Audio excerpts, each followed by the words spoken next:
C'est en 1940 que Herbert Pepper, alors jeune musicien, effectua son premier séjour en Afrique.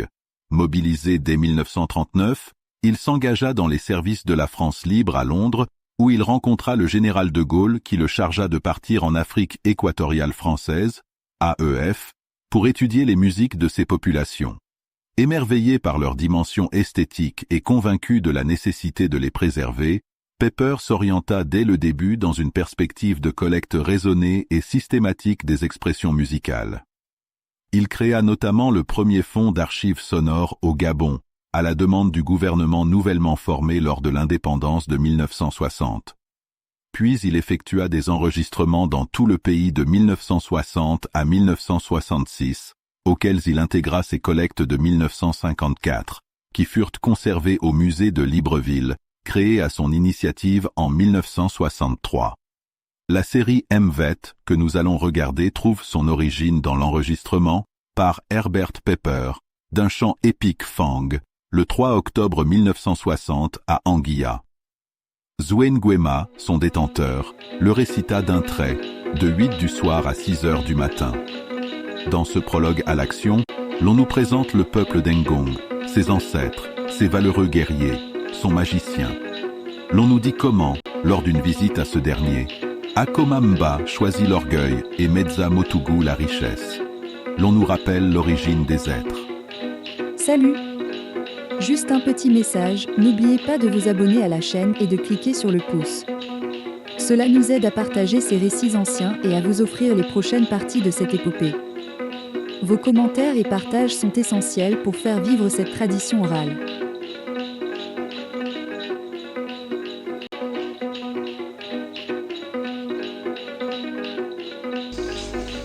Mangum oyam gaikale ayangate emuzina angwana mbu mulu ongema molu mbu awomongan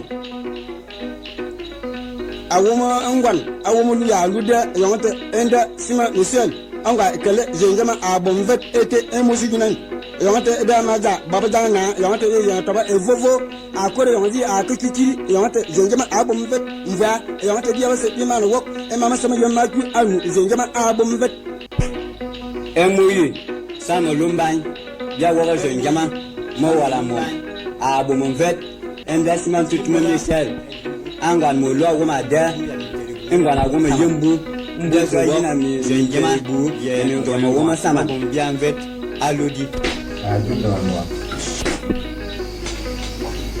emuyi ana sama lumban engama wala mo bia wo jengema yendo ngwa ba bon bien vet investment tutuma anga mo lo woma da ngwana woma yembu mbuta yina mimbu ya minterebu ya mawoma saman adote murase ya nonvet a yenesivo akara tuwa wok ni fuwa modo jengema akarbia aningo ngatara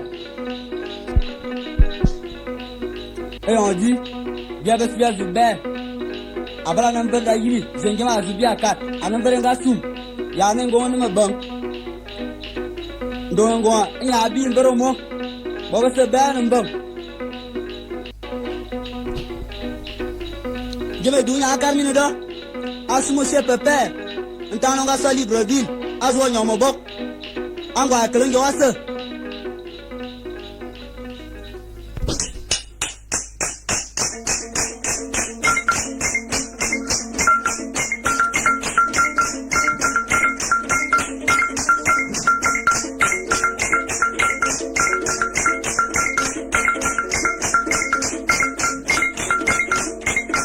Zangara mafuma yolondo ananiya Zangara mafuma yolondo kuma yolondo anama jama sama jama Zangara mafuma yolondo kuma yolondo anama bobo sabajo Zangara mafuma yolondo ibajamne mule ngura mo lujugunda oh badang jumara akase kalsiya ye lama jemo dom na bo zalala ibajamne mule bawa me bayam zalare me fumajer zalare me majer duwe gure mo dugu me oh badam dugu me oh manu duwa zalare me badam dugu me amuri zinga dugu me zalare me fumajer oh mori zinga dugu me oh manu duwe zalare me badam dugu me mori zinga dugu me zalare me fumajer dugu me oh manu duwe zalare me fumajer zalare me badam dugu me mori zinga dugu me zalare me fumajer zalare me badam dugu me ah manu duwe zalare me fumajer zalare me badam dugu me gure mo dugu me zalare me fumajer zalare me badam dugu me aku jale ba y para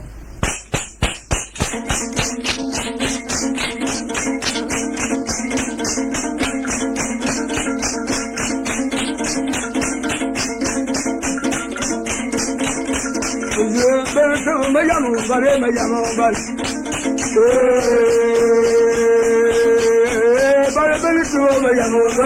man con da llevo que me llamo no vale Kuru mudu gama mana kuru bana tuwo kama jamo no namo bana tuwo ngura mora ta mangala linga yo ankuru na ngoma bana tuwo moni jemi dunga bada sulu mamliyo bana tuwo ngura mora ta mangalo le malaro bana majinyo bana tiwa natuma longa mabele yabo bana tiwa ngura bora mangor ma yabo zi majinyo bana tiwa dama yamoro no manamo bana tiwa azim kuru wakwe Zazze majinyo bana tiwa aku jale ba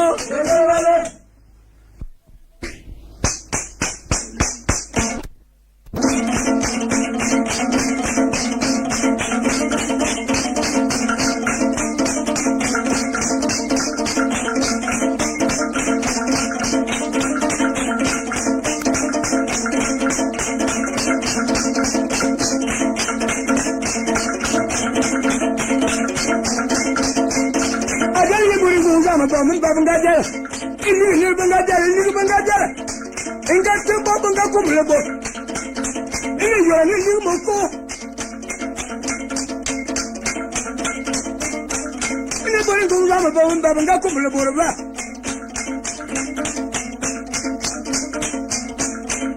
wajja mene kan ne yin dabe ni ma sabba ananga bin namla aku soli luwo ba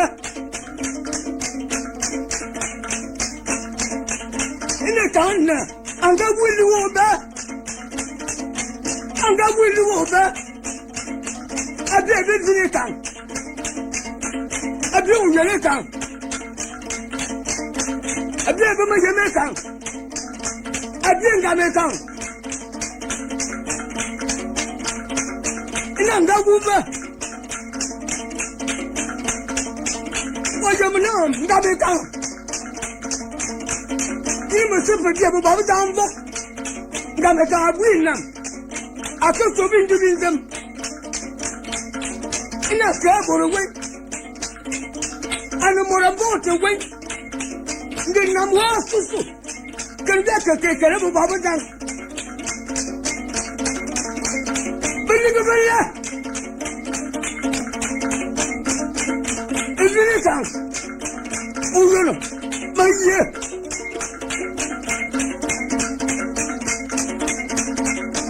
tete bunga tete ni jenga zama kuma.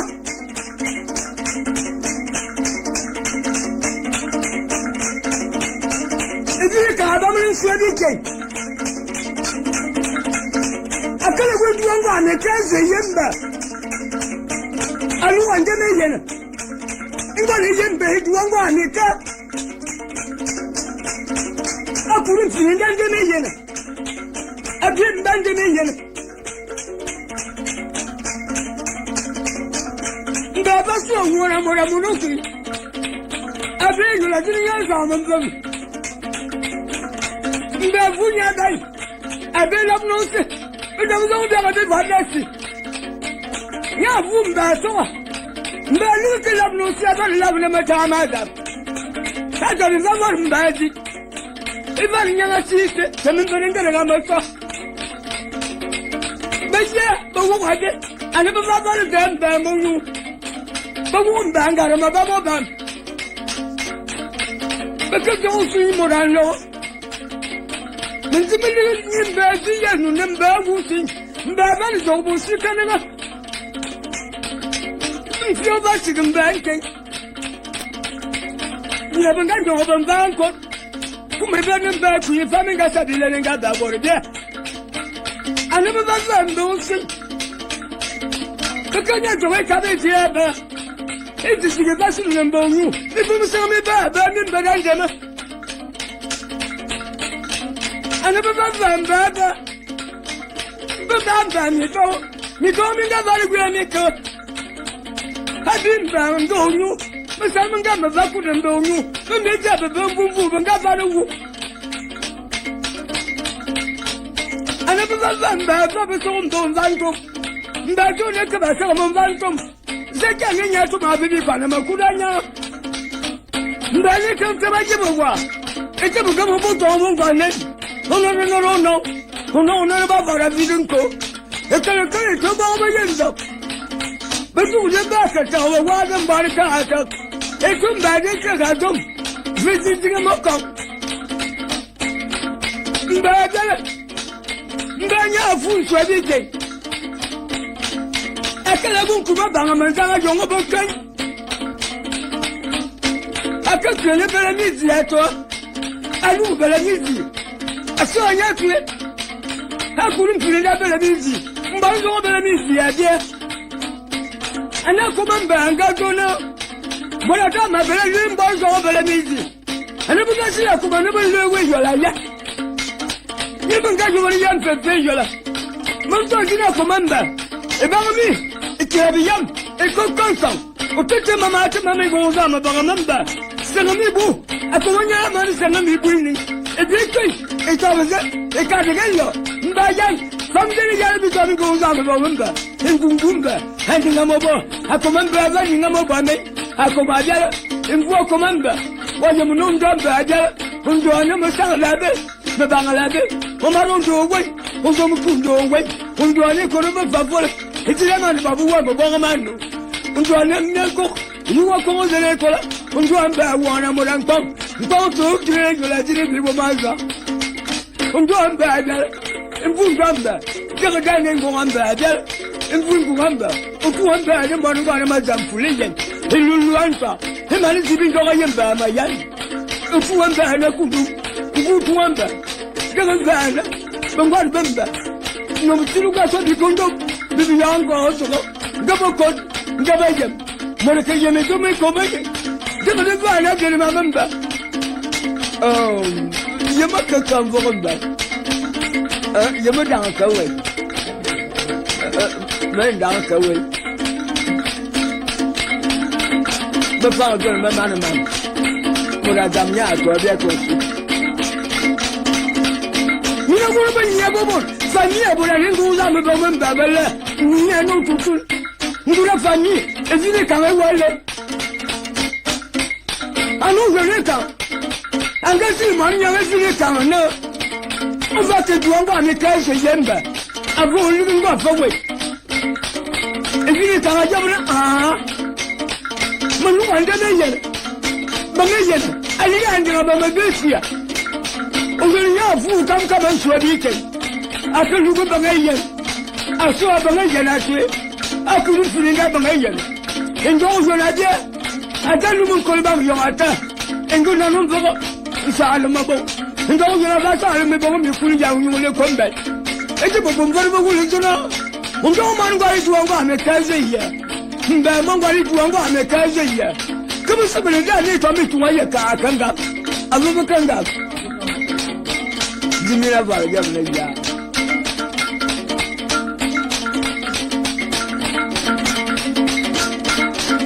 kwaje mlinga ozo leke ile nya kurunzi uyele ka kurunzi edinga ozo edinga ozo na kurunzi na de mi jago ando manga mi kumi samaba embu jago ando manga mi kumi samaba ma danga de ela suone no mga ni bilbo jambo roba akile no mga na so ba nywe kwa ondo embu madam angoli ndo mkomisha bito gamu subita hebu samzala man sama bisilma samkan ndo yamba ma yana ka atemba bitami ko bu ndo mamba dizel ndo na de wa jamana angoli ndo na de ifa miulo baye ni jambo ro iwale ni jambo mi ni ndo za ndo ba mi la ni jamana nyuma ye mais quand vous soyez que à quel coup en zaman vele à quel coup en zaman vele à quel point il y a un vele toi alors il y a un vele so ya tu à courir pindata wa jamana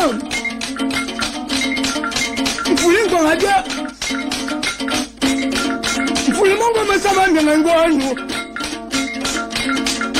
fulinga ona kundu fulinga otenya kuruzi ade abantu kumumvulu ifutu kumumvulu izibe lumvulu awula tulanu wana banyinga bagwa makolo urenza ngobolote fadi tenyale balla sandi mvazina no tutu ekanga ajinga lo jero kwameka me kan ta bi ebe kom tenya bi bun gwabe be e ko me be ko me sangan na ko me ko no bari ni ba be ko mo be ko me ko me sangan na ku ndu e je banya bu bun ni ndu za me ko mun da la nya no ku tu banya bu bun be ta bala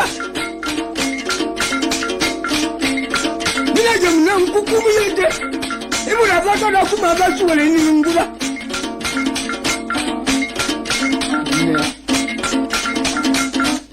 ndo yo abam na su wale kai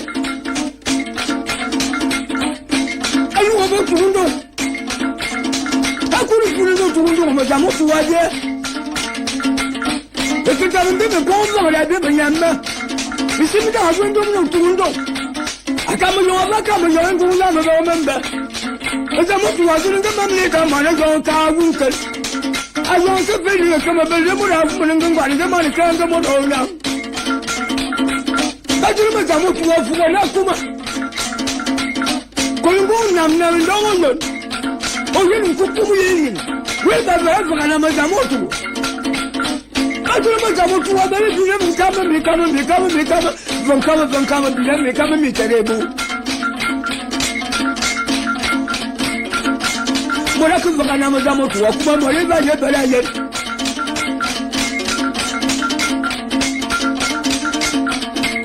da bali bala bona akuma ba mo jamu tu anga nyo bi anga kuma na ndo mo ni mbam na ndo mo jamu tu ani bi ku bi nu dai Usurusi, evele mo lolo. Iya yere ne ba ko meni. Mo ga mo tu wa le ya ko ba ba no ka ba wiye. O be ni ku wa janga bi na ya mangara. Mo ga mo tu wa ba ko man ba to ndo. Ba ko mo si ani ma fa na ndo wa yan ba.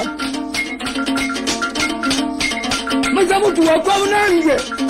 someone down to a job of what? Now, no, I come in the river, maybe one day insist. But I would walk in there, come on, by Yenda. I come back to me now, do I don't know Kundu. No, no, I come back to come back and meet my seven. You may down to my time.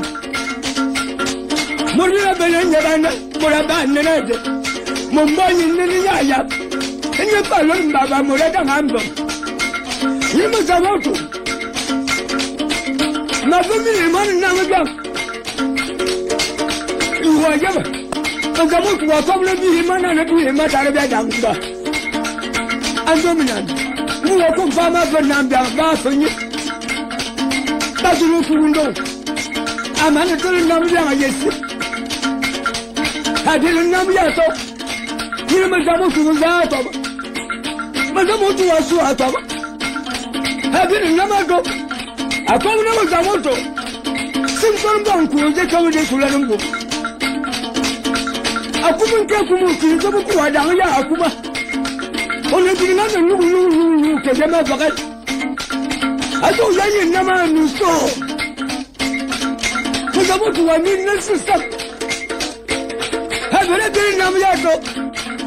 You must have to condone them now in all your simple bunk to the combination of them. How about the Palaka? I put you to that too. How do you have you about that? Couldn't you know who much I'm to believe? I say, Naman. Whoa! I thought I was a year.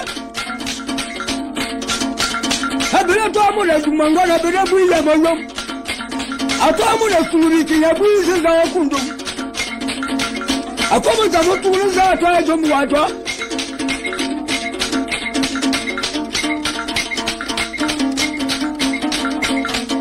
But I must want to remove it. Why you not go over yet? I don't want to move at Mangana to 1 minute and stuff. Oh, do you know I'm not going to look? In the cut of that before month. No, come on, I thought you I can't see the cabin in the time. Are you a command by the one out? I command by a sword. I told you I call William and you talk and to it. William will look. I told you I breathe it down. I command back to my movie. I thought you would have gone to to make a command back. Don't tell me so I need to stop. Don't you go my summer? You don't never came what I tell you. I don't know why you're young. I come back from my banner. Sit on the good accommodation and go. I can hear you can eat me. I can go to William. A man more William.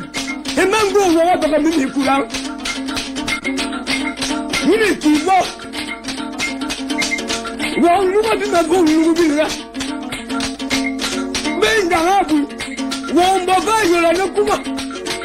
My family is to walk.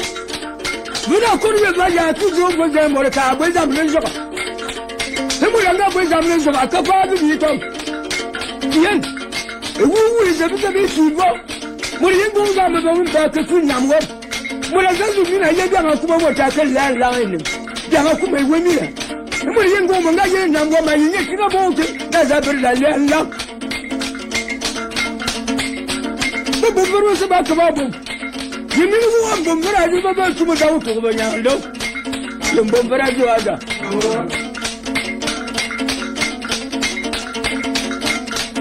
I come back and I want to go. So then, who do? Yes, sir. It goes on with our bestie. Why you're not going to come and get me coming there? That's what I'm not saying. I come back and I'm living there. I come in and get a room found. What do you need to? Give me a kingdom. Get them to be no money in to. Then you may ensure they can. Get them to be no, I do no more. Every ever saw me. Every Kubuza was the one thing. You know what the yellow come out. Ah, second. Never got my bastard. This is the one of Kudu and go down about Banaki.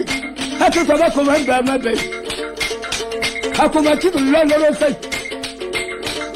You target me to make good. Target so, Yakabat, Otto, so, Yakabat, Otto, cabinet to a woman, Gamba.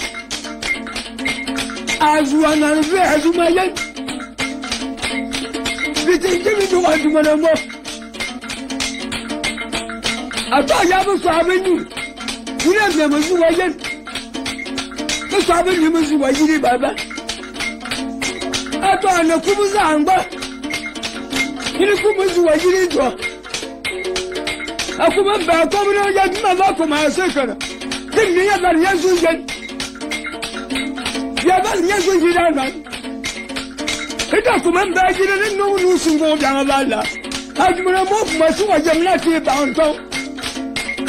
Who can miss a baby? I don't hear that and I should be near for this. It has come back and go to Yakuma. It should be to make a common. It has come back several of the town. Mama don't come about a yarn and you commit on my girlfriend over my love. You never come out to it. And then I don't know you will need. I look at my gentleman that said you won't burn. I come to the Madame to one. Doesn't mean you ever will go some of them bad.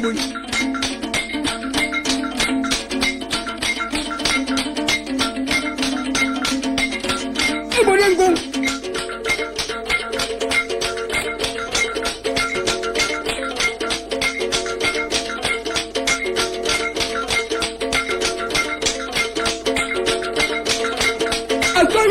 I'm about to go. Come up very good. It's my coffee. I can't even get that really more. Yazoo said it would turn down and goes on about him back. It's a vitality.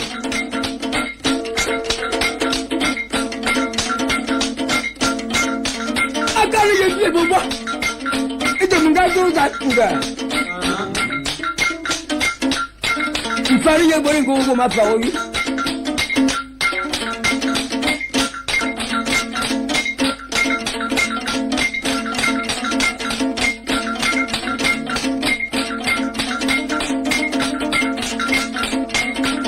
I can't even get able to go on.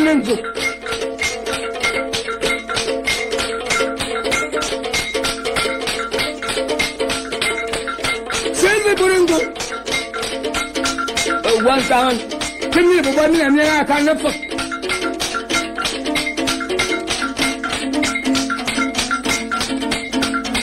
It's a Mugato and Papa of a young mother.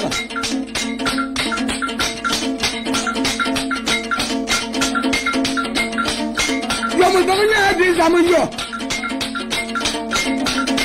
Is Amayo Mother. Zama dream what I Zama. You dream this. I didn't tell them some one of them.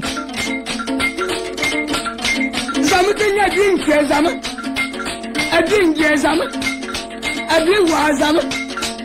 I didn't call some. I didn't do some. I didn't get some. Didn't put you like your boat in the funk. It was something to be able to be like your own funk. Unjagama. I don't know. That's what I'm saying. It's about what I want. I am an undertaker.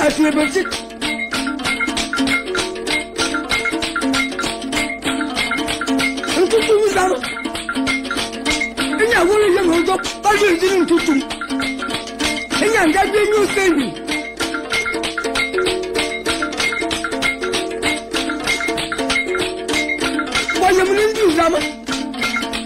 I know I'm not losing you. And I'm not feeling anything. Young good at all of you.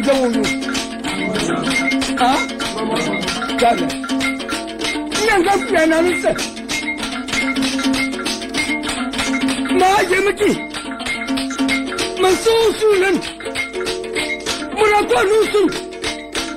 Barizele kuko. Mumuzin barizele yolane dangale. Nyanga futa susin. Yebe sebine yola yola fa. Niele. Ubama doga.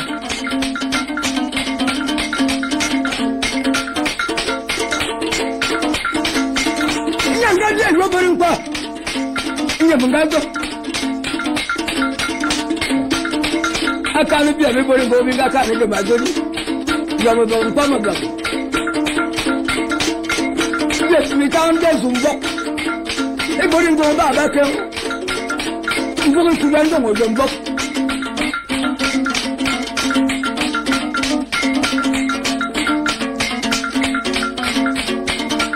Some of them are going to be lying.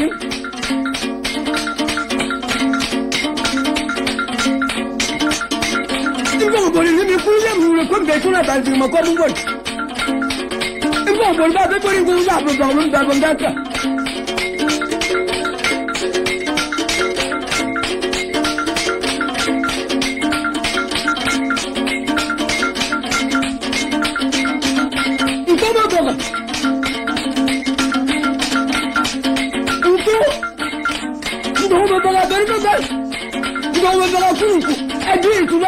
Itulando unyanga fuko msemi kuya mulu kombe ne baga kan bawe bot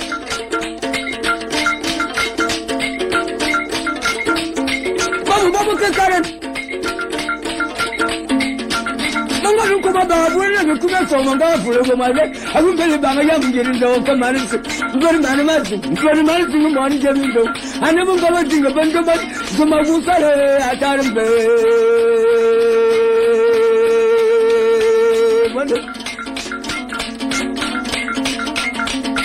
Anana kama kama tiri mama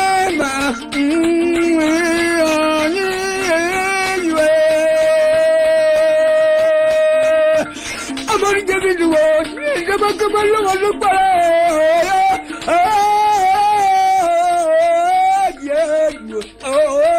adobi galo kama balesi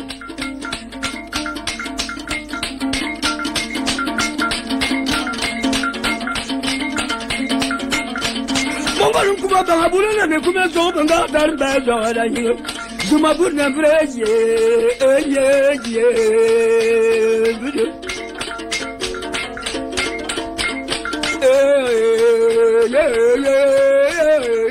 aya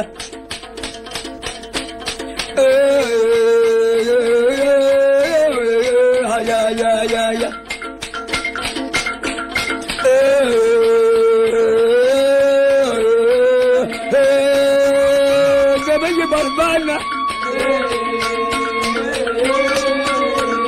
Asaba Majinyo Zomanga Burane Gamo Zunga Batia Yembaga Tuagara Zomanga Bunga Bakaba Zomani Jerindona Yembaga Magulatam Money getting to a way, come up, because I'm a boy, come and go and go baba. But the woman, hey,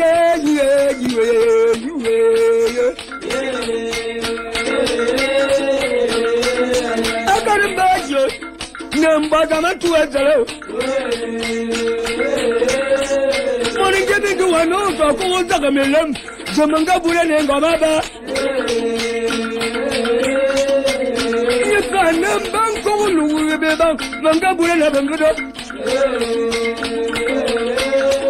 Martin go and no Simakaulu, I have a Zamanga Buena and Gama, but the woman, hey, you go back.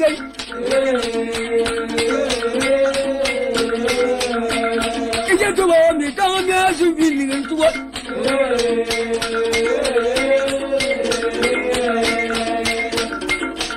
Kukununto kuma.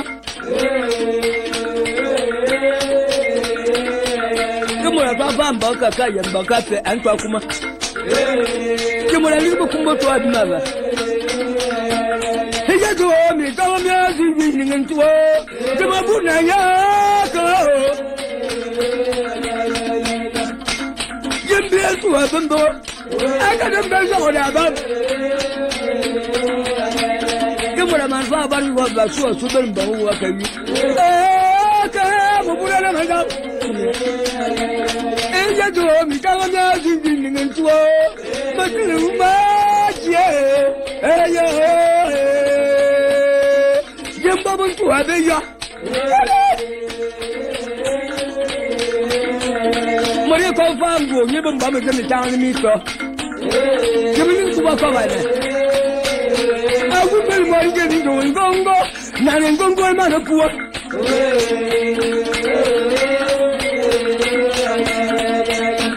Je pa me na vanga na ba ya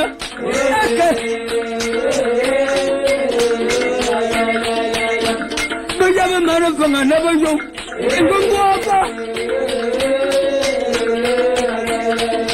Family in trouble, yaba in trouble yo. Jimmy has what you know na jeli go ma ke kana mangati. Ya ke dia no na jeli na ke kana mangati. Agora crazy no mana a pouco vale macarro agora banque o vou na bamba caballo debendo ma ba cabataro bidu de bele mane quando mi tava me ajudindo no tubo e boba mi tava me ajudindo e já go me tava me ajudindo no tubo de uma buna vraca Manga bula nenga baba Aku ikaye ba